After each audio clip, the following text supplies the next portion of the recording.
Praise the lord. యేసుక్రీస్తు నామంలో మీ అందరికీ శుభములు తెలియజేస్తూ ఉన్నాం. ప్రతిరోజు ప్రభు సన్నిధి కార్యక్రమంలో మరి ఈ 632 రోజులు మరి అయింది కార్యక్రమం.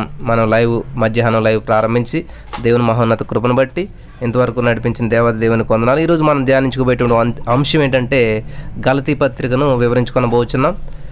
మరి ఇందులో ప్రతి విషయం చాలా అమూల్యంగా ఉంటుంది కాబట్టి జాగ్రత్తగా వినాలి అందరూ కూడాను. ప్రార్థన చేసుకున్నాం. యేసయ్య, ఈ యొక్క గలతీ పత్రికను వివరిస్తూ ఉండగా నీ శక్తిని నీ బలమును మాకు దయచేసి పరిశుద్ధాత్మ సహాయం అనుగ్రహించమని నజరేయుడైన యేసుక్రీస్తు నామములో ప్రార్థిస్తున్నామా పరమ తండ్రి, ఆమేన్.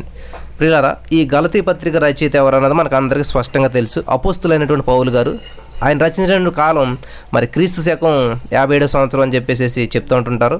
ఈయన మరి ఎఫెసు నుంచి మరి పౌలు గారు ఈ యొక్క 3వ సువార్త యాత్ర మొదలైందనమాట. మరి మనం మిషన్ ట్రిప్ అని అంటుంటాం ఇంగ్లీష్లోను. అంటే సువార్త నిమిత్తం చేసేటువంటి ప్రయాణాన్ని మిషన్ ట్రిప్ అంటుంటారు.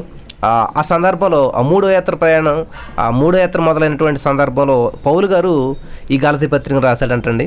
ఎఫెసు పట్టణంలో ఆయన రెండు సంవత్సరాలు ఉండి మరి ఈ గలతీలో ఉన్నటువంటి సమస్యలన్నింటినీ ఆయన స్వయంగా తెలుసుకుని అక్కడ ఉండి చూసి అవన్నీ కూడాను మరి తెలుసుకున్నట్టు మనకి చరిత్ర చెప్తూ ఉన్నది.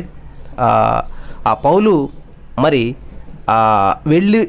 పౌలు గారు వెళ్ళినటువంటి తర్వాత కొందరు యూద మతస్థులు ఏం చేశారంటే ఆ యూద మతాన్ని ప్రతిపాదిస్తూ మరి ఆ యూదా మతం ద్వారానే క్రీస్తు దగ్గరికి రావాలని చెప్పేసి బోధించడం జరిగిందనమాట.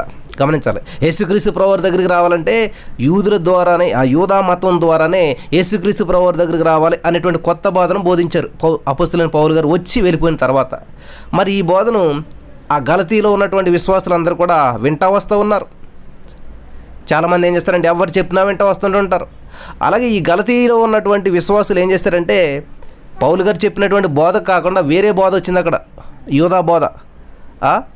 యూదా అంటే మనిషి కాదు, యూదులు. అక్కడ ఉన్నటువంటి వారి బోధ ఏంటంటే బాగా ధర్మశాస్త్రాన్ని నమ్ముతారన్నమాట. కాబట్టి వాళ్ళ యొక్క గలతీ విశ్వాసులు ఏం చేస్తున్నారంటే ఆ బోధన వింటూ ఉన్నారు.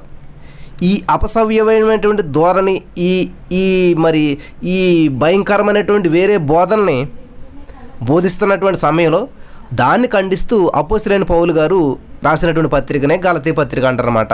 ఆ సందర్భంలో రాశాడు ఈ గలతీ పత్రికను. ఆయన పౌలు గారు 3 సువార్త యాత్రలు చేశాడు. అంటే మిషన్ ట్రిప్స్ 3 వెళ్ళాడు అనమాట. మరి ప్రతి యాత్రలో కూడా ఈ గలతీ సంఘాన్ని సందర్శిస్తూనే వచ్చాడంట పౌలు గారు మరి ఈ యొక్క సంఘమునకు రాసినటువంటి తుది పత్రిక అని చెప్పేసి చెప్పొచ్చు అనమాట. ఈ గలతీ పత్రికని ఆ సంఘం ఏదైతే ఉన్నదో ఆ సంఘానికి రాసినటువంటి చివరి పత్రిక, చివరిత్తరం అనమాట. ఆయన 3వ ఈ సువార్త యాత్రలో మరి ఈ గలతీని చూసినటువంటి తర్వాత ఎట్లా ఉన్నది ఏంటని చెప్పి ఆ గలతీని చూసినటువంటి తర్వాత రాసినటువంటి ఈ ఉత్తరమే ఈ గలతీ పత్రిక అనమాట. గలతీలో ఉన్నటువంటి అన్ని సంఘాలకు ఉద్దేశించి ఈ ఉత్తరం రాశాడు. గలతీ అంటే మీరు అందరూ ఏమనుకుంటారంటే ఒక చిన్న ఊరో, ఒక చిన్న పట్టణమో, లేకపోతే చిన్న గ్రామం అని మీరు అనుకుంటే చాలా పొరపాటు పడ్డట్టు అనమాట. గలతీ అనేటువంటిది ఒక రాష్ట్రం. ప్రియులు గమనించాలి. కాబట్టి ఆ గలతీ రాష్ట్రంలో ఉన్నటువంటి ఎన్నో సంఘాలు ఉన్నాయి. ఆ గలతీ రాష్ట్రంలో మన ఆంధ్రప్రదేశ్, తెలంగాణ ఎలాగో అలాగే అది కూడా గలతీ అనేటువంటిది ఒక రాష్ట్రం అన్నమాట, ఒక స్టేట్. ఆ స్టేట్లో ఉన్నటువంటి సంఘాలన్నింటినీ మరి దృష్టిలో పెట్టుకుని ఆయన ఈ ఉత్తరం రాసేటన్నమాట. ఒక సంఘానికి కాదు, మొత్తం రాష్ట్ర స్టేట్ వైడ్ లెటర్ అన్నమాట. ఇదంతా కూడా అన్ని సంఘాలను ఉద్దేశించి ఈ రాసినటువంటి పత్రిక అనమాట. ఇది ఈ గలతీ అనేటువంటిది ఈ రోమా సామ్రాజ్యం ఉంటుంది కదండి, ఆ రోమా సామ్రాజ్యంలో ఒక రాష్ట్రం అనమాట. గమనించాలి. ఈ గలతీ అనేటువంటిది రోమా సామ్రాజ్యంలో ఒక రాష్ట్రం. మరి గాలు, గాలు అనేటువంటి వంశీకులు మరి గలతీలకు మూలం అనమాట. ఈ గలతీలు ఎలా వచ్చారంటే గాలు అనేటువంటి వంశీయుల నుంచి మరి ఆ గాలు అనేటువంటి వంశీకులు ఈ గలతీలకు మూలం అనమాట. కెల్టిక్ జాతుల నుండి వచ్చినటువంటి ప్రజలు గలతీలు అనమాట. రాసుకుంటే మంచిది. కెల్టిక్ అనమాట. కెల్టిక్ అనేటువంటి జాతుల నుంచి వచ్చినటువంటి ప్రజలు ఎవరంటే గలతీలు అనమాట. వీరిది ఎటువంటి స్వభావం అంటే గలతీలది నిలకడలేనటువంటి మనస్తత్వం అనమాట. మారాలి మారాలి నీ మనసే మారాలి, మారిన మనసు దేవునికిత్తే ఫలితం ఉంటుంది, మారామంటూ మస్కా కొడతారు. ఇందులో చరణాలు చాలా బాగుంటాయి, నాకు గుర్తులేదు. నిలకడలేని జీవితం అంతా నీలో ఉంచుకొని, దీని కంటిన్యూషన్ రావట్లేదు, ఎప్పుడో సండే స్కూల్ ఆ టైంలో పాడిన పాట మాట ఇది. మారాలి మారాలి మనసే మారాలి, మారిన మనసు దేవునికితే ఫలితం ఉంటుంది అంటే, నిలకడలేని జీవితం అంతా నీలో ఉంచుకొని అన్నట్టు. ఇక్కడ ఈ గలతీలు ఎటువంటి వారంటే వాళ్ళ యొక్క మనస్తత్వం ఎలాంటిదంటే నిలకడ లేదనమాట. గోడ మీద పిల్లి అంటారు కదా, అది ఇటు దూకుతుందో అటు దూకుతుందో తెలియనటువంటిది అనమాట. వాళ్ళకి నచ్చితే మెచ్చుకుంటారు, నొచ్చితే తిడతారనమాట. కాబట్టి ఇటువంటి మనస్తత్వం కలిగినటువంటి వీళ్ళని చెప్పి అపోస్తలుల కార్యంలో ఒకసారి ఏమవుతుందంటే వారు మరి పౌలు గారిని దేవుడు అంటారు. వావ్, చూసారా గలతీలు మనమే, మనలాంటి స్వభావం అనమాట వాళ్ళు కూడా. ఈ గలతీలు ఏమంటారంటే అపోస్తలుని పౌలు గారిని దేవుడు అంటారన్నమాట. ఒకసారి తిరిగి ఇంకో సందర్భంలో ఏం చేస్తారంటే వాళ్ళే ఆ గలతీలే పౌలు గారిని చంపేయాలని చూస్తారన్నమాట. వావ్, చూసారా, అందితే జుట్టు అంకకపోతే కాళ్ళు అంటారు కదా, ఆ రకం అనమాట. చూడండి, ఒకానొక సందర్భంలో పౌలు గారు దేవుడు అని చెప్పి అన్నారు, తర్వాత ఏమంటున్నారు, పౌలు గారిని చంపేయాలని చూస్తారు. అపోస్తలుల కార్యంలో ఉంటుంది అంతా కూడా. మరి గలతీ వారు మరి చంచలమైనటువంటి స్వభావం కలిగినటువంటి ప్రజలు అనమాట, వాళ్ళ విశ్వాసులు అనమాట, దేవుడు నమ్ముకున్నటువంటి వారే. ఈ గలతీ పత్రికలో ఉన్నటువంటి సందేశం యొక్క సారాంశాన్ని మనం గమనించినట్లయితే అలనాటి ఈ గలతీ ప్రజలు సేమ్ టు సేమ్ అంటారు కదా, అచ్చం మనలాంటి మనుషులు అనమాట. వారు కూడా మనలాంటి స్వభావం కలిగినటువంటి వారే, మనలాంటి మనుషులే ఆ గలతీలు. హల్లెలూయా. ప్రియురాలు వింటున్నారా? అర్థమవుతుంది అందరికీ?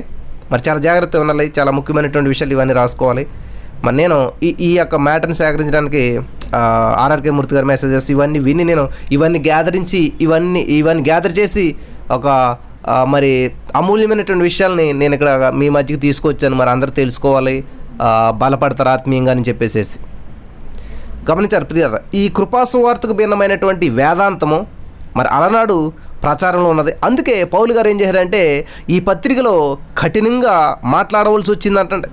మనకి గలతీ పత్రిక మనం చూసినట్లయితే గలతీ పత్రిక 1వ అధ్యాయము ప్రియులారా తీయాలి. గలతీ పత్రిక 1వ అధ్యాయం 6, 7, 8 వచనాలు చదువుకున్నట్లయితే గలతీ పత్రిక 1వ అధ్యాయం 6వ వచనం, క్రీస్తు కృపను బట్టి మిమ్మల్ని పిలిచిన వానిని విడిచి భిన్నమైనటువంటి సువార్త తట్టుకు మీరెంత త్వరగా తిరిగిపోవడం చూడగా నాకు ఆశ్చర్యం అవుతున్నది. అరే, ఎన్ని అద్భుతాలను చూశారు మీరు, దేవుడి యొక్క గొప్పతనాన్ని ఎంత అద్భుతంగా చూశారు మీరు నా ప్రియమైనటువంటి వారులారా. మరి ఎలాగా ఈజీగా అలాగే లోకంలోకి ఎలా తిరిగిపోయారు మీరు, అంత ఈజీగా లోకం వైపు ఎలా చూడగలుగుతున్నారు అని చెప్పేసి ఆయన బాధపడుతున్నట్టు అన్నమాట. 7వ వచనం, అది మరి యొక్క సువార్త కాదు కానీ క్రీస్తు సువార్తను చెరపగోరి మిమ్మల్ని పరుచువారు కొందరున్నారు. 8వ వచనం, మేము మీకు ప్రకటించిన సువార్త కాక మరి ఒక సువార్తను మేమైనను పరలోకము నుండి వచ్చిన వారు ఒక దూతైనను మీకు ప్రకటించిన యెడల అతడు శాపగ్రస్తుడవునుగాక. ప్రియరా, చూసారా పౌలు గారు చెప్తున్నటువంటి మాటలు. ఈ రోజున చాలా రకాలైనటువంటి సువార్తలు వస్తూ ఉన్నాయి, ఈ రోజున చాలా రకాలైనటువంటి బోధలు వస్తూ ఉన్నాయి, ఈ రోజున చాలా రకమైనటువంటి మరి పద్ధతులు మనలో వచ్చేస్తూ ఉన్నాయి. గమనించుకోవాలి, పౌలు గారు చెప్తున్నాడు అలా దేవునికి సంబంధించినటువంటిది కాకుండా దేవునికి ఇష్టం లేనటువంటిది ఏదైతే ఉన్నదో అది శాపగ్రస్తమగును గాక అని చెప్పి పౌలు గారు స్పష్టంగా తెలియజేస్తూ ఉన్నాడు. కాబట్టి ఈ గలతీ విశ్వాసుల పునాది సడలిపోతుందన్నమాట. ఆ పునాదులు కదిలిపోతూ ఉన్నాయి, పునాదులు పాడైపోతూ ఉన్నాయి. వారిని సరిద్దేటువంటి ప్రయత్నం చేస్తున్నాడు పౌలు గారు అనమాట. ఈ గలతీ మరి ఆ పత్రిక మిగతా పౌలు గారు రాసినటువంటి పత్రికలు ఉన్నాయి, ఇంకా చాలా పత్రికలు రాశాడు ఆయన. 1 కొరింథీ, 2 కొరింథీ, రోమా, ఇవన్నీ చాలా రాశాడు ఆయన ఉత్తరాలు. ఆ ఉత్తరాలన్నింటిలోకంట ఈ పౌలు గారు ఈ గలతీలకు రాసినటువంటి పత్రిక మరి చాలా భిన్నమైనటువంటిది అంటాడు. మరి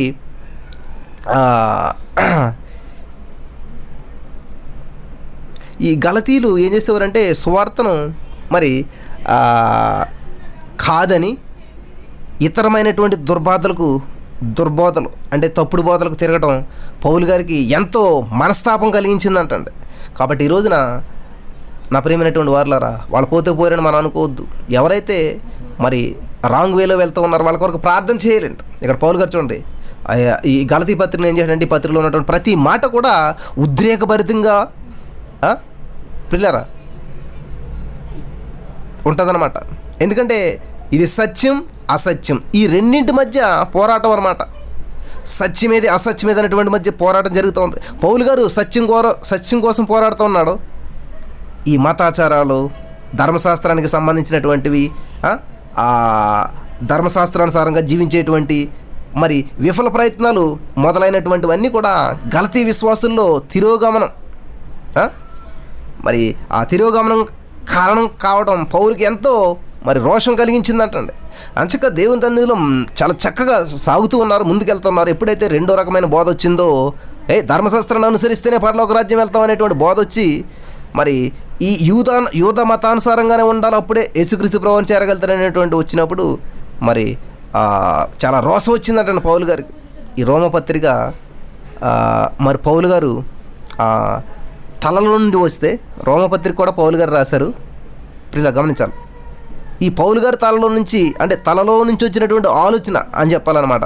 ఈ రోమపత్రిక ఏమో పౌలు గారి తలలో నుంచి వస్తే, గలతీ పత్రిక పౌలు గారి యొక్క హృదయంలో నుండి వచ్చిందంటండి. చరిత్ర చెప్తూ ఉంది, గమనించాలి. రోమపత్రిక తల నుంచి వస్తే, గలతీ పత్రిక హృదయం నుంచి వచ్చిందంట. రోమపత్రికలో ఉన్నటువంటి ఆలోచనలు క్రమబద్ధంగా రూపొందించబడినవంటండి. గలతీ పత్రికలో సంఘస్థులు వెనకబడినటువంటి తనం, మరి ఎండగట్టిబడిపోయినటువంటి వారి జీవితం ఎండగట్టిబడిందంటండి. రోమపత్రిక చూసినట్లయితే సంవాదం, గలతీ పత్రిక చూసినట్లయితే వివాదం. సంవాదం అంటే మంచి వాదం, వివాదం అంటే గొడవ అని మీకు తెలుసు కదా. కాబట్టి ఈ ధర్మశాస్త్రపు కాడి తొలగిపోయింది, మళ్ళీ ఆ కాడి క్రిందకు రావడం ఏమీ బాగాలేదు అని చెప్పేసి పౌలు గారు ఆ యొక్క గలతీలో సంఘాల్లో ఉన్నటువంటి వారిని అందరం గద్దిస్తూ ఉన్నాడు. భక్తుడైనటువంటి మార్టిన్ లూథర్ గారి గురించి మీకు అందరికీ తెలుసు. దేవునికి స్తోత్రం కలుగును గాక. హల్లెలూయా. ప్రియులు గమనించాలి, భక్తుడైనటువంటి మరి మార్టిన్ లూథర్ గారి గురించి మీకు అందరికీ తెలుసు. ఆయన ఈ గలతీ పత్రిక ఎంతో ప్రీతికరమైనటువంటిది. గలతీ పత్రిక గురించి మాట్లాడుతూ ఈ మార్టిన్ లూథర్ గారికి ఏమన్నారంటే, గలతీ పత్రిక ఎంతో ప్రీతిపాత్రమైనది అని చెప్పి అన్నాడంటే ఆయన. ఒక సందర్భంలో ఆయన అన్నారు, ఇది నా అభిమాన పత్రిక, ఈ పత్రికకు నాకు పెళ్ళయింది అన్నాడంటే ఆయన. వీళ్ళు వింటున్నారా? ఈ గలతీ పత్రిక నా అభిమాన పత్రిక, ఈ పత్రికకు నాకు పెళ్ళయిందని చెప్పి అన్నాడంట. కాబట్టి ఈ దిద్దుబాటు ఉద్యమానికి గలతీ పత్రిక ఎంతో మరి సహకరిస్తుందన్నమాట, స్ఫూర్తినిస్తుందన్నమాట. కాబట్టి ఆదిమ సంఘంలో ఉన్నటువంటి ఆ ఆదిమ సంఘానికి ఈ గలతీ పత్రిక గొప్ప సమర్థన, ఆధ్యాత్మికమైనటువంటి హక్కులు ధృవీకరణ గల పత్రిక అన్నమాట ఇది. మరి క్రైస్తవ స్వాతంత్ర్య ఉద్యమానికి ఊపిరిపోసినటువంటి పత్రిక ఏంటంటే గలతీ పత్రిక అన్నమాట. అలాగే మరి ఈ సువార్తను ఎదిరించేటువంటి వాళ్ళు ఎవరైతే ఉన్నారో వాళ్ళ నోళ్ళు మూయించేటువంటి పత్రిక కూడా గలతీ పత్రిక అన్నమాట. నా ప్రియమైనటువంటి సహోదరి స్నేహితులు గమనించాలి, ఈ సువార్తను వ్యతిరేకించేటువంటి వారిని వాదించి విజయం సాధించినటువంటి ఈ గలతీ పత్రిక పౌలు గారి కాలం నుండి రాయడం జరిగిందనమాట, వెలువడిందనమాట. భక్తుడైనటువంటి జాన్ వెస్లీని మార్చి మరి ఆయన ద్వారా అనేకులకు మరి ఈ యొక్క వాక్యం ద్వారా ప్రభావితం చేసి జాన్ వెస్లీ గారి ద్వారా మరి అనేక మందిని మార్చినటువంటి పత్రిక ఏంటంటే గలతీ పత్రిక అనమాట. హల్లెలూయా. సువార్త ప్రకటన ద్వారా మరి ఈ ధర్మశాస్త్ర కాడిని తొలగించడంలో గలతీ పత్రిక నిర్వహించేటువంటి పాత్ర ఎంతో గొప్ప పాత్ర అన్నమాట. కాబట్టి ఈ గలతీ పత్రికను నామకార్థులు, ఎవరైతే నామకార్థమైనటువంటి క్రైస్తవ జీవితం జీవిస్తూ ఉంటుంటారో వాళ్ళని మార్చగలిగినటువంటిది గలతీ పత్రిక అనమాట. హల్లెలూయా. మరి ఈ క్రైస్తవమైనటువంటి సేవలో ఆధ్యాత్మికమైనటువంటి విప్లవం తెచ్చినటువంటి పత్రిక ఏంటంటే గలతీ పత్రిక అనమాట. హల్లెలూయా. దేవునికి స్తోత్రం కలుగును గాక. మరి అలాగే ఈ గలతీ పత్రిక మరి ఎవరైతే నామకార్థంగా ఉంటారో వాళ్ళందరికీ ఉద్యమం కలిగించేటువంటిదిగా ఉంటుంది. దేవునికి స్తోత్రం. ఎవరైతే నామకార్థంగా జీవిస్తూ ఉన్నారో అటువంటి వారందరికీ ఉద్యమం కలిగించేటువంటిది, దేవుని ఆత్మ కలిగినటువంటి పత్రిక. మరి ఈ బోధించి దేవుని ఆత్మలో నడుపుదల, దేవుని ఆత్మ ఉన్నటువంటి సందర్భాలు కనిపించేటువంటిది మరి బలంగా దేవుని ఆత్మ బలంగా పనిచేసేటువంటి ఆత్మ మరి ఇక్కడ ఉన్నటువంటి పత్రిక ఏంటంటే గలతీ పత్రిక అనమాట. హల్లెలూయా. నీతిమంతుడు విశ్వాస మూలంగా జీవించును అనేటువంటి సత్యాన్ని గలతీ పత్రిక ప్రతిపాదిస్తూ వచ్చిందనమాట. హల్లెలూయా. మనం అందరూ కూడా పాపం చేశారు, దేవుడు అనుగ్రహించి మహిమను పొందలేకపోతున్నారు. ప్రతి వ్యక్తి కూడా పాపి. ఈ పాపి కృపచేత రక్షించబడినటువంటి వాడు. అంతేకాకుండా మరి ఏ పాప అయితే రక్షించబడ్డాడో ఆ వ్యక్తి కృపచేతనే జీవిస్తాడు. కృప ఏం చేస్తుందంటే జీవంలోనికి మనల్ని ప్రవేశింపజేస్తుందన్నమాట. కృపే విశ్వాస యొక్క జీవన విధానం అనమాట. కృప ఏంటంటే విశ్వాస యొక్క జీవన విధానం కృప అయి ఉండాలన్నమాట. కాబట్టి నీతి, కృప, విశ్వాసము అనేటువంటి 3 అంశాలతో కూడినటువంటిది ఈ యొక్క గలతీ పత్రిక అనమాట. ఈ పత్రికలో పౌలు గారు తన యొక్క అపోస్తలిక అనుభవాన్ని పునరుద్ఘాటించాడు. హల్లెలూయా. దేవునికి స్తోత్రం కలుగును గాక. మరి అదేవిధంగా ఈ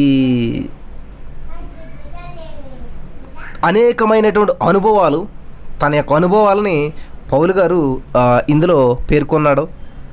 తర్వాత మనకు చూసినట్లయితే గలతీ పత్రికలో ఒక మాట ఉన్నది చూద్దాం. 2వ అధ్యాయము 11వ వచనం మనం చూసినట్లయితే, అయితే కేఫా అంతియోకకు వచ్చినప్పుడు అతడు అపరాధిగా తీర్చబడిన కనుక నేను ముఖాముఖిగా అతనిని ఎదిరించి తిని. కేఫా అంటే మీకు అందరికీ తెలుసు. ఎవరు కేఫా అంటే మీకు అందరికీ తెలుసు కదండి. ఎవరు? పేతురు గారు. అంతియోకలో మరి పౌలు గారికి పేతురు గారికి కొంచెం ఘర్షణ కలిగింది. ఈ విశ్వాసము, క్రియలు, స్వాతంత్ర్యం, ప్రియరు గమనించాలి. క్రియలు అనేటువంటి అంశం మీద విపులంగా చర్చించాడు పౌలు గారు అనమాట. ఈయనేమంటాడు?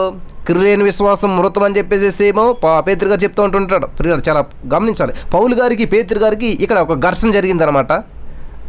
మీరు 6వ అధ్యాయం గలతీ పత్రిక 6వ అధ్యాయం 6వ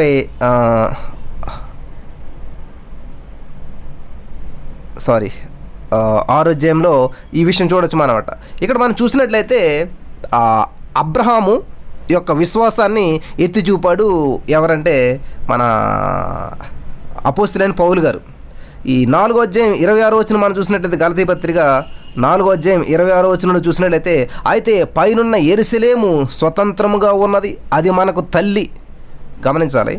ఇక్కడ పౌలు గారు ఏమంటున్నాడంటే మీ తండ్రి ఎవరని అడగట్లేదు. అలాగని అడగకుండా మీ తల్లి ఎవరు అని చెప్పి ప్రశ్నిస్తూ ఉన్నాడు. హల్లెలూయా. దేవునికి స్తోత్రం. పౌలు ఏం చేస్తున్నాడంటే మీ తండ్రి ఎవరని అడగట్లేదు, మీ తల్లి ఎవరని చెప్పి ప్రశ్నిస్తూ ఉన్నాడు పౌలు గారు. సారా ఏమో స్వతంత్రాలు, హాగరేమో దాసి. ప్రియులు గమనిస్తున్నారా? సారా ఏమో స్వతంత్రాలు, హాగరేమో దాసి అన్నమాట.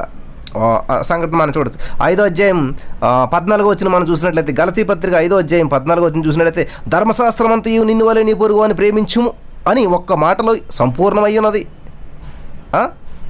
5వ అధ్యాయం 1వ వచనం మనం చూసినట్లయితే, ఈ స్వాతంత్ర్యం అనుగ్రహించి క్రీస్తు మనను స్వతంత్రులుగా చేసి ఉన్నాడు కాబట్టి మీరు స్థిరముగా నిలిచి మనలా దాస్యమని కాడి క్రిందకి చిక్కువనుకోండి. ఇది పౌలు గారు బోధిస్తున్నటువంటి బోధ అన్నమాట. పౌలు గారు చేస్తున్నటువంటి మరి ప్రయత్నం అన్నమాట ఇదంతా కూడా. మళ్ళీ వీళ్ళు ఏం చేస్తూ ఉన్నారంటే దేవుడు మనల్ని స్వతంత్రంగా చేసినప్పటికీ లేదు మనం ఇట్లా జీవించాలి అట్లా జీవించాలని చెప్పేసి 5వ అధ్యాయం 16వ వచనం మనం చూసినట్లయితే అక్కడ చూడండి ఏమన్నదంటే, నేను చెప్పినది ఏమనగా ఆత్మానుసారంగా నడుచుకుని అప్పుడు మీరు శరీరనిచ్చిన నెరవేర్చరు. ఇక్కడ కృప ఎందు ఏమి ఉండాలంటే నిలిచి ఉండాలంటండి, కృపలో నుంచి తొలగిపోకూడదు అంటండి. గమనిస్తున్నారా? కాబట్టి ఆత్మఫలాలు ఎలా ఫలించాలి, ఆత్మలో ఎలా ఫలించాలి అనేటువంటిది చాలా స్పష్టంగా విపులంగా వివరించుకుంటూ పౌలు గారు దేవుడిచ్చినటువంటి భారాన్ని, బాధ్యతను సంఘంతో పంచుకుంటూ దూరంగా ఉన్నప్పుడు ఉత్తరాల రూపంలో రాస్తూ వాళ్ళని బలపరుస్తున్నాడు. మరి ఈ పత్రిక పౌలు గారి యొక్క స్వహస్తాలతో రాశారంటండి. ఎవరికో చెప్పి రాయించలేదు, ఎవరితోటో కాదు, ఆయనే పెన్ను పుస్తకం స్వహస్తాలతో రాశాడంటండి. పత్రిక ముగింపులో కూడా 6వ అధ్యాయం 14-15లో ఒక మాట చెప్తుంటాడు ఆయన. గలతీ పత్రిక 6వ అధ్యాయం 14-15లో చూసినట్లయితే, అయితే మన ప్రభువైన యేసుక్రీస్తు సిలువ యందు తప్ప మరి దేని యందును అతిశయించడం నాకు దూరమవును గాక, దానివలన నాకు లోకమునకు నేను సిలువేయబడి ఉన్నాము. ప్రియ అది మాట గమనించాలి. లోకమునకు నేను సిలువ వేయబడతాం ఏంటంటే నాలో పాపము శాపమంతా కూడా సిలువనెక్కినాయి. హల్లెలూయా.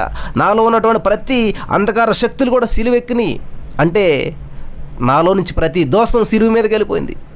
నీ ప్రయాసపడి భారం మోచిన సమస్త జనులారా నా దగ్గర నేను మీకు విశ్రాంతిని ఇస్తాను అంటున్నాడంటే ఏంటంటే నాలో ఉన్నటువంటి ప్రతి అంధకారము, శాపము, పాపము, దోషము అంతా కూడా యేసుక్రీస్తు పవర్ భరించి దాని సిలువ మీదకి తీసుకుని వెళ్ళిపోయాడు. దేవునికి స్తోత్రం కలుగును గాక. అర్థమవుతుంది ప్రియమైనటువంటి సహోదరి స్నేహితుడే. కాబట్టి నాలో ఉన్నటువంటి ఆ స్వభావం అంతా కూడా సిలువెక్కింది. అర్థమవుతుందా? 15వ వచనం కూడా చూద్దాం. క్రొత్త సృష్టి పొందుటే కానీ సున్నతి పొందుటే అందేమీ కానీ లేదు, పొందకపోతే అందేమీ లేదు. ఈ పద్ధతి చెప్పున నడుచుకుని వారందరికీ అనగా దేవుని ఇజ్రాయేలులకు సమాధానం కృపయో కలుగును గాక. గమనించాలి ప్రియులారా. పౌలు గారు తన యొక్క సొంత సేవా సాక్ష్యాన్ని చెప్తూ ఉన్నాడు. పౌలు శరీరం నందు ఉన్నటువంటి ముద్ర ఏంటంటే క్రీస్తు ప్రభువు పెట్టినటువంటి సంతకం అన్నమాట. హల్లెలూయా. గలతీ అనేటువంటిది ఒక పట్టణం అనుకునేరు, ఒక పట్టణం కాదండి అది. గలతీ అనేటువంటిది ఆసియాలో ఒక రాష్ట్రం అన్నమాట. కాబట్టి గలతీ రాష్ట్రం ఎన్నో పట్టణాలు ఉన్నాయి. గాలు నుండి వలస వచ్చినటువంటి వారు గలతీలు అనమాట. ఈ గలతీ ప్రాంతం రోమా సామ్రాజ్యం కింద ఉన్నది.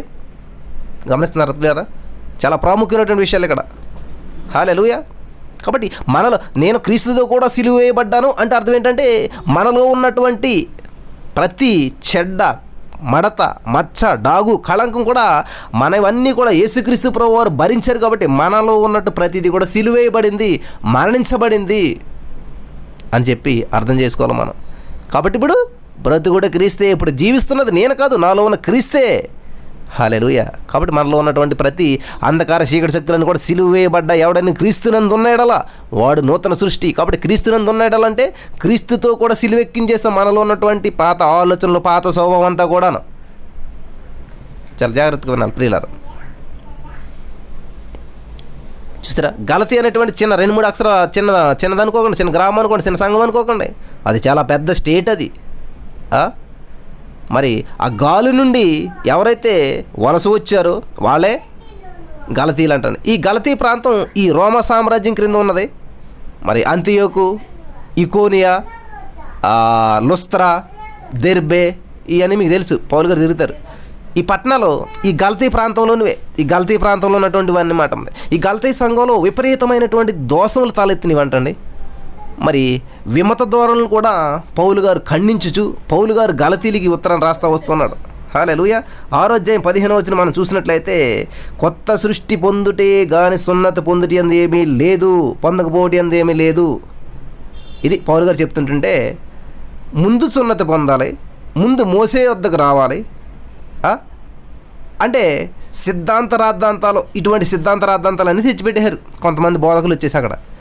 ముందు సున్నతి పొందాలి, ముందు మోసే ధర్మశాస్త్రం దగ్గరికి రావాలి, అప్పుడు మాత్రమే దేవుడి దగ్గరికి వెళ్ళాలి అని చెప్పి తెచ్చిపెడితే యేసుక్రీస్తు ప్రభువారి యొక్క కృప చాలదు, మనం రక్షించబడాలంటేనే యేసుక్రీస్తు ప్రభువారి కృప చాలదు అని చెప్పేసి ధర్మశాస్త్రం కూడా కలవాలి, ధర్మశాస్త్రం కూడా కావాలి అని చెప్పేసి ఈ గలతీ సంఘంలో వివాదాలు, వాగ్వాదాలు తలెత్తినాయి అంటండి.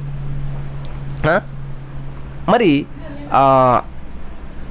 ఈ యూదా విశ్వాసులు చేసినటువంటి నిర్వాహకం మీద అనమాట. అక్కడ ఉన్నటువంటి విశ్వాసుల్లో వచ్చినటువంటి ఈ మనస్పర్ధలు అనమాట ఇవి. హల్లెలూయా.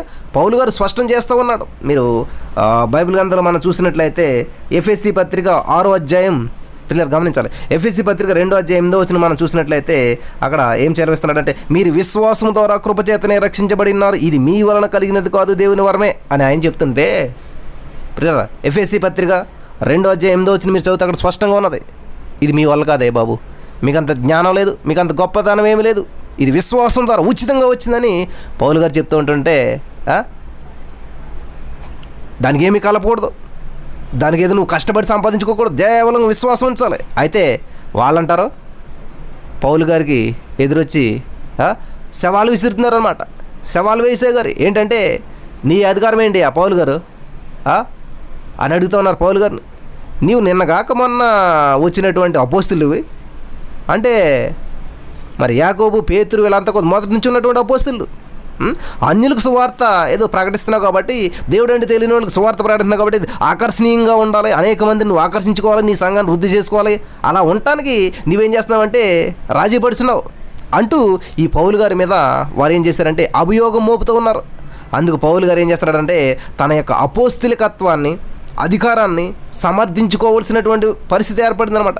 ఈ గలతీ పత్రికలో మరి ఉన్నటువంటి అధ్యాయాలన్నీ కూడా మనకి 2 అధ్యాయాలుగా మనం చూసుకున్నట్లయితే 2 అధ్యాయాలు మనం జత చేసి అధ్యయనం చేయాలన్నమాట. 1-2 అధ్యాయాలు చూసినట్లయితే పౌలు గారి యొక్క అపోస్తలిక అధికారాన్ని గురించి ఉన్నది. ఈ సువార్తలో ఉన్నటువంటి దేవుని అధికారమును గూర్చి అతను చెప్తూ ఉన్నాడనమాట. అలాగే 3-4 అధ్యాయాలు చూసినట్లయితే సైద్ధాంతికమైనటువంటి సత్యాలన్నీ కూడా కనిపిస్తూ ఉన్నాయి. సువార్త వచ్చినటువంటి తర్వాత మరి ఈ ధర్మశాస్త్ర ప్రయోజనం ఏమీ కూడా లేదు, తగ్గిపోయింది. ప్రియాలు గమనించాలి, ధర్మశాస్త్ర ప్రయోజనం అనేటువంటి తగ్గిపోయింది అనమాట. గలతీ పత్రిక మీరు 5-6 అధ్యాయాలు చూసినట్లయితే దృష్టాంత సహితంగా పౌలు గారు నిరూపించాడు. అదంతా కూడా ధర్మశాస్త్రం కోరినటువంటి ఆ నీతిని సువార్త నెరవేర్చింది.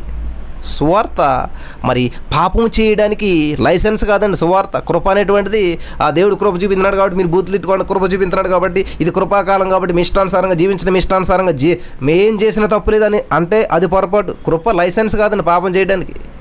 పాప విమోచన యేసుక్రీస్తునందు ప్రాప్తించేటువంటి విధానం అన్నమాట. సువార్త అంటే రక్షణ శుభవార్త. హల్లెలూయా. అది క్రీస్తు సువార్త, అది క్రీస్తు వార్త. కాబట్టి ఈ పాప పరిహారానికి యేసుక్రీస్తు ప్రభువారి శిలువ చాలు అనమాట. హల్లెలూయా. మతాచారాలకు మరి యేసుక్రీస్తు ప్రభువారి యొక్క శిలువ సంబంధం లేదండి. మతాచారాల ద్వారా మనకి రక్షణ కలగదు, మతాచారాలకి రక్షణకి సంబంధం లేదు. అయితే ధర్మశాస్త్రం నందలి ఈ నైతిక సూత్రాలు రక్షణ పొందినటువంటి వారి పరిపక్వతకు దోహదపడతాయన్నమాట. హల్లెలూయా. అంతవరకే ధర్మశాస్త్రం యొక్క ప్రయోజనం, అంతేగాని ధర్మశాస్త్రం మనిషిని రక్షించలేదు. హల్లెలూయా. దేవునికి స్తోత్రం. ఈ గలతీ పత్రిక దిద్దుబాటు ఉద్యమంలో మరి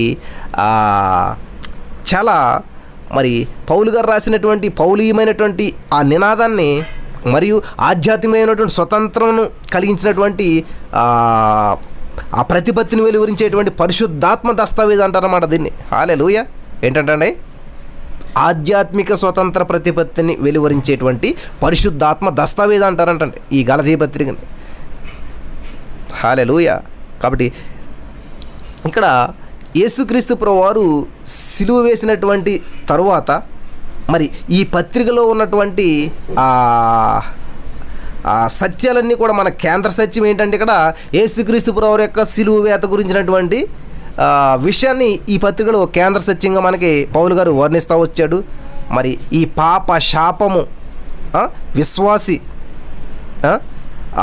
ఈ పాపము శాపము ఈ శాపాన్ని ఎత్తివేసింది యేసుక్రీస్తు ప్రభువు శిలువ. ఇది చాలా నోట్ దిస్ పాయింట్ అనమాట. గమనించాలి, మనలో ఉన్నటువంటి పాపాన్ని, మనలో ఉన్నటువంటి శాపాన్ని ఎత్తివేసిందంటండి. ఏంటది? యేసుక్రీస్తు ప్రభువు శిలువ. అంతవరకు మనమే భరించాం. ఎప్పుడైతే మన యొక్క పాపాన్ని శాపాన్ని యేసుక్రీస్తు ప్రభువుకి ఇచ్చామో యేసుక్రీస్తు ప్రభువారు ఆ శిలువ మాను మీద మోసుకెళ్ళి ఆ శిలువ మాను ఎప్పుడైతే పైకి ఎత్తివేయబడిందో మనలో ఉన్నటువంటి పాపము శాపము కూడా ఎత్తివేయబడింది. అలా చేసింది యేసుక్రీస్తు ప్రభువారి శిలువ అన్నమాట. గలతీ పత్రిక నా ప్రియమైనటువంటి సహోదరి స్నేహితుల త్వరగా చూడాలి మీరు. గలతీ పత్రిక 2వ అధ్యాయం 20వ వచనం మనం చూసినట్లయితే, నేను క్రీస్తుతో కూడా సిలువ వేయబడినాను, ఇకను జీవించువాడు నేను కాను, క్రీస్తే నా యందు జీవించుచున్నాడు. నేను ఇప్పుడు శరీరమందు జీవించుచున్న జీవితము నన్ను ప్రేమించి నా కొరకు తనను తాను అప్పగించుకునేటువంటి దేవుని కుమారుని అందరి విశ్వాసం వలన జీవించుచున్నాను. హల్లెలూయా. అర్థమవుతుందండి అందరికీ? అంటే నాలో ఉన్నటువంటి నాలో ఉన్నటువంటి ప్రతిదీ కూడా సిలువ వేయబడింది. జీవిస్తున్నటువంటిది నేను కాదండి, నాలో ఉన్నటువంటి క్రీస్తే జీవిస్తున్నాడు అని చెప్పి స్పష్టంగా పౌలు గారు చెప్తూ ఉన్నాడు. హల్లెలూయా. ఇది మరి క్రీస్తుతో విశ్వాస సంయుక్తతా స్థితి అనమాట. హల్లెలూయా. దేవునికి స్తోత్రం కలుగును గాక. అదేవిధంగా 3వ అధ్యాయం 27వ వచనంలో మనం చూసినట్లయితే, క్రీస్తులోనికి బాప్తిసం పొందిన మీరందరూ క్రీస్తును ధరించుకుని ఉన్నారు. హల్లెలూయా. అందరూ కూడా మరి బాప్తిసం పొందినప్పుడు అంటండి ఈ గలతీ పత్రికలో మరి యేసుక్రీస్తు ప్రభువు వారి యొక్క దేవత్వం, యేసు యొక్క మానవతను పౌలు స్పష్టంగా చూపాడు అనమాట ఈ గలతీ పత్రికలో. హల్లెలూయా. దేవునికి స్తోత్రం కలుగును గాక. 1వ అధ్యాయం 7వ వచనంలో చూసినట్లయితే గలతీ 1:7లో, అది మరి యొక్క సువార్త కాదు కానీ క్రీస్తు సువార్తను చెరపగోరి మిమ్మల్ని కలవరపరచువారు కొందరున్నారు, జాగ్రత్తగా ఉండండి. సువార్త అంటే క్రీస్తే. క్రైస్తవ జీవితం పరిశుద్ధాత్మ చేత మొదలవుతుందంటండి. క్రైస్తవుని యొక్క జీవితం పరిశుద్ధాత్మ చేత మొదలవుతుందంట. హల్లెలూయా, దేవునికి స్తోత్రం కలుగును గాక. మరి 2వ అధ్యాయం 16వ వచనం చూసినట్లయితే, ధర్మశాస్త్ర సంబంధ క్రియల మూలమున ఏ శరీరయు నీతిమంతుడని తీర్చబడంట. మరి అలాంటప్పుడు ధర్మశాస్త్ర క్రియల వలన పరిపక్వత ఎలా వస్తుంది చూసారా? 3వ అధ్యాయం 5వ వచనం మనం చూసినట్లయితే అక్కడ గలతీ 3, ఆత్మను మీకు అనుగ్రహించి మీరు అద్భుతములు చేయువారందరూ ధర్మశాస్త్ర సంబంధ క్రియల వలన లేక విశ్వాసంతో వినుట వలన చేయుచున్నారు అని ప్రశ్న అడిగాడు పౌలు గారు. ఎలా చేస్తున్నారు క్రియలు? ధర్మశాస్త్రాన్ని నమ్మా లేకపోతే యేసుక్రీస్తు ప్రభువుని విశ్వాసం ఉంచడం వల్ల? విశ్వాసం బట్టి మనం పరిశుద్ధాత్మను పొంది ఉన్నాము. హల్లెలూయా. క్రైస్తవ స్వేచ్ఛని ఎలా సద్వినియోగం చేసుకోవాలో పౌలు గారు చాలా అద్భుతంగా ఈ యొక్క 5వ అధ్యాయంలో 16 నుంచి 25వ వచనం వరకు మీరు చదువుకోండి, సమయం ఉన్నప్పుడు వివరిస్తూ వస్తూ ఉన్నాడు. హల్లెలూయా. పరిశుద్ధాత్మ దేవుడు మనల్ని మరి వశపరుచుకోవాలంటే, పరిశుద్ధాత్మ దేవుడు మనల్ని వశపరుచుకోవాలంటే, పరిశుద్ధాత్మ దేవుడు మనల్ని వశపరుచుకుని పవిత్రీకరించాలి. గలతీ పత్రిక 5వ అధ్యాయం 1వ వచనం చూసినట్లయితే, ఈ స్వాతంత్ర్యం అనుగ్రహించి క్రీస్తు మనల్ని స్వతంత్రులుగా చేసి ఉన్నాడు కాబట్టి మీరు స్థిరముగా నిలిచి మరలా దాస్యమని కాడి క్రింద చిక్కుకొనకూడదు. స్థిరముగా నిలిచి, స్వేచ్ఛ ఉందని చెప్పి దుర్వినియోగం చేయకూడదు ప్రియులారా. ఈ గలతీ పత్రికలో దైవభక్తి గురించినటువంటి సూత్రాలు చాలా ఉన్నాయి. పరిశుద్ధాత్మ ద్వారా దేవుడు మనకి ఈ క్రైస్తవ భక్తిలో జీవించగలుగుతాం కేవలం పరిశుద్ధాత్మ దేవుని ద్వారానే. మత సంబంధమైనటువంటి ఆచారాల వలన భక్తి రాదు. మత సంబంధమైనటువంటి ఆచారం వల్ల భక్తి రాదండి. గలతీ పత్రిక 6వ అధ్యాయం 10వ వచనం మనం చూసినట్లయితే, కాబట్టి మనకు సమయము దొరికిన కొలది అందరి ఎడలను విశేషంగా విశ్వాస గృహములకు చేరిన వారి ఎడలను మేలు చేయదు. చాలా ఇంపార్టెంట్ వచనం ఇది, చాలా అద్భుతమైనటువంటి. ఈ పత్రికలో సందేశం ఏంటంటే, ఈ పత్రిక యొక్క సందేశం ఏంటంటే విశ్వాసమును గూర్చినటువంటి హితోపదేశం అన్నమాట. ఈ పత్రికలో ఎంతో ప్రాముఖ్యమైనటువంటిది. చూడండి, ఈ గలతీ పత్రిక 6వ అధ్యాయంలో 10వ వచనం అనేదే ఈ పత్రిక యొక్క సందేశం అనమాట. 6:10లో ఉన్నటువంటి మాట మళ్ళీ చూద్దాం చూడండి. కాబట్టి మనకు సమయము దొరికిన కొలది అందరి ఎడలను విశేషముగా విశ్వాస గృహమునకు చేరిన వారి ఎడలను మేలు చేయదము అనేటువంటిదే ఈ పత్రిక యొక్క సందేశం అనమాట. హల్లెలూయా. విశ్వాసాన్ని గురించినటువంటి హితోపదేశం ఈ పత్రికలో ఎంతో ప్రాముఖ్యమైనటువంటిది. ధర్మశాస్త్ర మార్లను రక్షింపదు. ధర్మశాస్త్ర మనలను రక్షించదు. 6:9 చూడండి, మనము మేలు చేయట ఎందు విసుగక యుందము, మనం అలయక మేలు చేసేదమని తగిన కాలమందు పంట కోతుము. హల్లెలూయా. గలతీ పత్రికలో ఉన్నటువంటి విషయాలు చాలా ప్రాముఖ్యమైనటువంటి విషయాలు. గలతీ పత్రికలో మన ఆత్మలో ఎదగాలంటే, ఆత్మలో ఎదుగుదల ఎలాంటిదో ఇక్కడ చూపబడిందనమాట గలతీ పత్రికలో. హల్లెలూయా. 5వ అధ్యాయం 16వ వచనం చూసినట్లయితే, అయితే మీరు ఒకరినొకడు కరుచుకొని భక్షించిన ఎడల మీరు ఒకని వలన ఒకడు బొత్తిగా నశించిపోదురేమో చూసుకొనుడి. ఎటువంటి మాటలు ఉన్నాయి చూసారా? గలతీ పత్రికలో పాపముని ఎలా జయించాలో, ఎలా జయించగలరో మరి తేటగా చెప్పబడింది గలతీ పత్రిక. హల్లెలూయా. గలతీ 5:1 చూసినట్లయితే, ఈ స్వాతంత్ర్యం అనుగ్రహించి క్రీస్తు మనల్ని స్వతంత్రులుగా చేసి ఉన్నాడు కాబట్టి మీరు స్థిరముగా నిలిచి మరలా దాస్యమని కాడికని చిక్కోడు. స్థిరంగా నిలబడాలి, మళ్ళీ వెళ్ళిపోవద్దు. 6:1 చూసినట్లయితే, సహోదరులారా ఒకడు ఏ తప్పిదములోనైనా చిక్కుకొని ఆత్మ సంబంధులైన మీలో ప్రతి వాడు తానును శోధింపబడునేమో అని తన విషయమే చూసుకొని సాత్వికమైనటువంటి మనసుతో అట్టి వారిని మంచి దారికి తీసుకొని రావాలను. ప్రియులకు గమనించాలి, ఒకరి గురించి ఒకరు ఏం చేయాలంటే శ్రద్ధ తీసుకోవాలంటే. 6వ అధ్యాయం 2వ వచనం చూసినట్లయితే, ఒకని భారంలో ఒకడు భరించి ఇలాగ క్రీస్తు నియమమును పూర్తిగా నెరవేర్చుడి. పూర్తిగా గలతీ పత్రిక మనకు మరి వినయశీలాన్ని అలవరుస్తుందంటండి. నాకు మంచి పరిపక్వత వచ్చింది, నేనేమి పడిపోనులే అని మీరు ధీమా ఎంతైనా మరి ప్రమాదకరం. చాలామంది నేను చాలా భక్తిలో పరిపూర్ణత వచ్చేసిన, బైబిల్ అంతా తెలుసు, నాకు వాక్యం అంతా తెలుసు, నేనేం పడిపోను అనేటువంటి ధీమాగిని మీకు ఉందనుకోండి, అది ఎంతైనా చాలా ప్రమాదకరం అనమాట. వెనకట భక్తులు ఎందరో కూడా ఇటువంటి మరి మాటలని అప్రమత్తులై ఉండనందున వారు ఘోర పతనం చెందినటువంటి వారు ఉన్నారు. ఇలాగ నేను ఎక్కడ పడిపోతానులే అన్నట్టు అనుకున్నటువంటి వారు. కాబట్టి విధేయులమై దిద్దుబాటుకు అందుబాటులో ఉండాలి. రాసుకోండి ఈ మాట రాసుకోండి పిల్లలు. దిద్దుబాటుకు అందుబాటులో ఉండాలి. నేను ఇంకో 2 నిమిషాల్లో ముగింతాను పిల్లలు, జాగ్రత్తగా ఉండండి. దిద్దుబాటుకు అందుబాటులో ఉండాలంటండి. హల్లెలూయా, ఎంత బాగున్నదండి. కొరింథీయులకు రాసినటువంటి పత్రిక 2 కొరింథీ పత్రిక 5వ అధ్యాయం 10వ వచనం మనం చూసినట్లయితే, 2 కొరింథీ పత్రిక 5వ అధ్యాయం 10వ వచనం మనం చూసినట్లయితే అక్కడ దేవుని వాక్యం చేస్తుందంటే, ఎందుకనగా తాను జరిగించిన క్రియలు చెప్పున అవి మంచివైనను సరే చెడ్డవైనను సరే దేహముతో జరిగించిన వాటి ఫలమును ప్రతి వాడును పొందినట్లు మనమందరము క్రీస్తు న్యాయపీఠము ఎదుట ప్రత్యక్షం కావాలిను. ఇది చాలా ప్రాముఖ్యమైనటువంటి విషయం. జాగ్రత్తగా వింటున్నారా? కాబట్టి యేసుక్రీస్తు ప్రభువారు జీవితము, ఆయన ప్రబోధాలు మాత్రమే మన జీవిత ప్రమాణం. యేసుక్రీస్తు ప్రభువు జీవితమే మనకి ప్రమాణం. ఈ గలతీ మన ఆత్మకు ఎంతో బలవర్ధకమైనటువంటి పత్రిక అనమాట. హల్లెలూయా. పౌలు గారు ఈ కృపా సువార్తను ప్రకటించడం మొదలుపెట్టాడు. ఆ కృపా సువార్తను ప్రకటించాడు ఆయన. ఈ సువార్త క్రీస్తు మరి యేసు ప్రభు వారి గురించి అనమాట. హల్లెలూయా. అలాగే ఈ సువార్తను ఎవరైతే కల్తీ చేస్తూ ఉన్నారో వారిని పౌలు గారు గద్దించాడు. ఉచిత కృపను గురించి మరి వారికి క్రియా విధానంలోకి దిగజార్చి ఈ యొక్క ఉచిత కృపను దేవుడు ఉచితంగా కృపించాడు, కానీ వాళ్ళు ఏం చేశారు? క్రియా విధానంలోకి మార్చేసి దిగజార్చేశారంట. ఈ మత ఎవరుంటారో వాళ్ళ ప్రవిష్టులు ఉంటారు కదా, భ్రష్టులు ఉంటారు కదా, అటువంటి వారికి శ్రమ అని చెప్పేసి క్రియలతో మతాచారాలతో రక్షణ మనం ముడిపెట్టడం అపచారం అని చెప్పేసి ఈ యొక్క అపోస్తలత్వను సవాల్ చేసినటువంటి వారి నోళ్లు మూయించినటువంటి వాడుగా ఉన్నాడు పౌలు గారు. యేసుక్రీస్తునందే రక్షణ, యేసుక్రీస్తునందే అందరూ కూడా స్వేచ్ఛా జీవులు అవుతారు. హల్లెలూయా. ధర్మశాస్త్రం కాదు, కృప, క్రియలు కాదు, విశ్వాసం వలననే నీతిమంతుడిగా జీవిస్తాడు. హల్లెలూయా. నీతిమంతుడు జీవిస్తాడు. మనం దాస్యం నుంచి విడిపించబడి ఇప్పుడు యేసుక్రీస్తునందు స్వతంత్రులుగా ఉన్నాం. పాత నిబంధనకు దృష్టాంతము హాగర్ అయితే, కొత్త నిబంధనకు దృష్టాంతము స్వతంత్రురాలైనటువంటి సారా గారు. హల్లెలూయా. దేవునికి స్తోత్రం. కృప నుంచి పడిపోకూడదు పిల్లారా. కృప నుంచి మనం వైదొలగకూడదు. కృపలో స్థిరముగా ఉండాలి. హల్లెలూయా.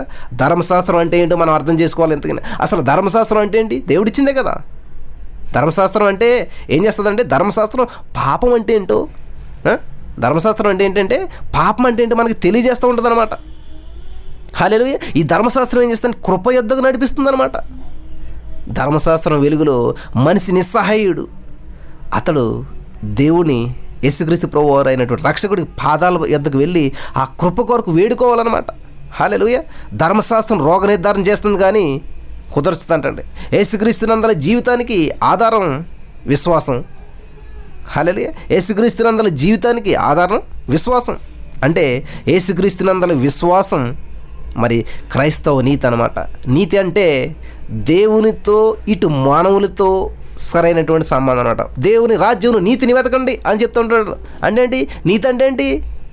మనుషులతోటి దేవునితోటి సరైనటువంటి సంబంధం కలిగి ఉంటాం. నేను దేవునితో సరిగ్గా ఉంటానండి, మనుషులతో నేను సరిగ్గా ఉంటాను, అది కాదు. ఇక్కడ మీకు ఒక ఎగ్జాంపుల్ చెప్పి నేను ముగిస్తాను. అందరికీ ధర్మశాస్త్రం అంటే కొంచెం కన్ఫ్యూజన్ ఉంటుంది కదండి. ధర్మశాస్త్రం మనం పాటించాలా వద్దా, ధర్మశాస్త్రం కింద ఉన్నామా లేకపోతే యేసుక్రీస్తు కింద ఉన్నామా అంటుంటారు. నేను హాస్టల్లో ఉన్నప్పుడు మా హాస్టల్ కింద ఫ్లోర్, మా థర్డ్ ఫ్లోర్ ఉండేవాళ్ళు. గ్రౌండ్ ఫ్లోర్లో అక్కడ ఒక డయాగ్నోస్టిక్ సెంటర్ ఉండేది అనమాట. అంటే మీకు ల్యాబ్ అంటారు, ఐడియా ఉంది కదా. మనం అక్కడికి వెళ్ళి చేస్తాం, బ్లడ్ టెస్ట్, యూరిన్ టెస్ట్లు ఇవన్నీ చేయించుకుంటాం. వాళ్ళు ఏం చేస్తారంటే మీ బ్లడ్లో పలానా ప్రాబ్లం ఉందండి, లేకపోతే మీ హార్ట్లో పలానా ప్రాబ్లం ఉందని అని డయాగ్నోస్టిక్ చేసి వాళ్ళు కనిపెట్టి ఒక రిపోర్ట్ ఇస్తారు మనకి. ఆ రిపోర్ట్ పెట్టుకుని మనం ఏం చేయాలంటే డాక్టర్ దగ్గరికి వెళ్ళాలి. రోగం ఏంటో కనిపెట్టారు కానీ వాళ్ళు రోగాన్ని బాగు చేయలేరు. డయాగ్నోస్టిక్ సెంటర్ ఏం చేస్తారంటే మీ రోగం ఏంటో కనిపెడుతుంది కానీ మీకున్న రోగాన్ని మాత్రం అది బాగు చేయలేదు అనమాట. ధర్మశాస్త్రం అంతే అనమాట. ధర్మశాస్త్రం ఏం చేస్తుందంటే మనలో పాపం ఏంటో, మనలో లోపం ఏంటో కనిపెడుతుంది, కానీ ఆ పాపాన్ని ఆ లోపాన్ని సరిచేసేటువంటి దేవుని యొద్దకు నడిపిస్తుంది అనమాట ధర్మశాస్త్రం.